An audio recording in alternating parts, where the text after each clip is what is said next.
저 같은 경우는 100만 원으로 7,150만 원 수익을 낸 적이 있습니다. 어떻게 100만 원으로 투자를 했는지 그 과정을 디테일하게 말씀드리도록 할게요. 2018년에 6천짜리 아파트를 사요.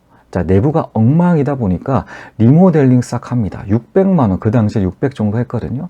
뭐 화장실 올수리라든가 뭐 싱크대를 교체를 한다거나, 도배장판은 당연하고 페인트를 한다고, 신발장 교체를 한다거나 이런 부분들 투입을 해서 600 정도로 투자됐습니다. 그러다 보니 6천에 투자했던 아파트가 600 추가가 되다 보니까 6,600 투자금이 들어가죠. 이를 전세 6,500에 맞춰 썼어요.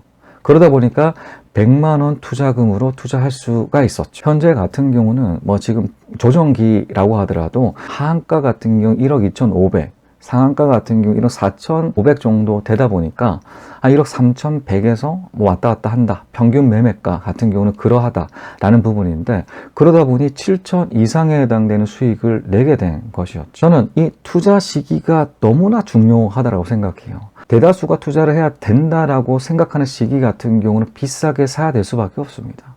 저 같은 경우는 다 투자하기 꺼리는 폭락했던 지역에 뭐 지역 사람들 역시나 마찬가지로 부동산은 돈 버는 시기는 끝났다 라고 그런 외치는 시기에 투자를 하게 되죠. 여러 가지 분석 법이 있습니다.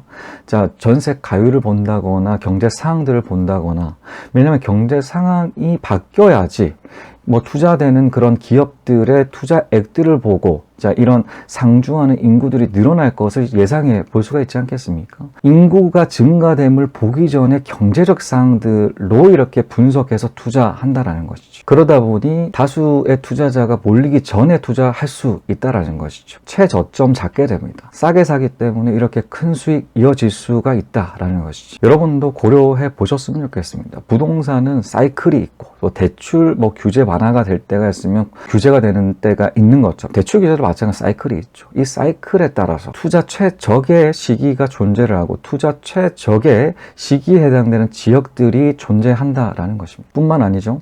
자, 이런 아파트를 투자를 하기 전에 시세 부분 빠삭하게 알고 있어야 돼요. 저 역시도 마찬가지로 6천짜리 금매 나온 거를 리모델링 한 텀 돌린다라고 했을 때 6,500에 맞출 수가 있겠다라는 것을 그 시세라든가 주변 과수의 공인중개사 분께 연락을 통해서 확실하게 시세 파악하고 있었어요. 자, 그러다 보니 이런 투자가 신속하게 이루어질 수가 있었다라는 거고, 이게 100만 원 투자까지 완성됐다라는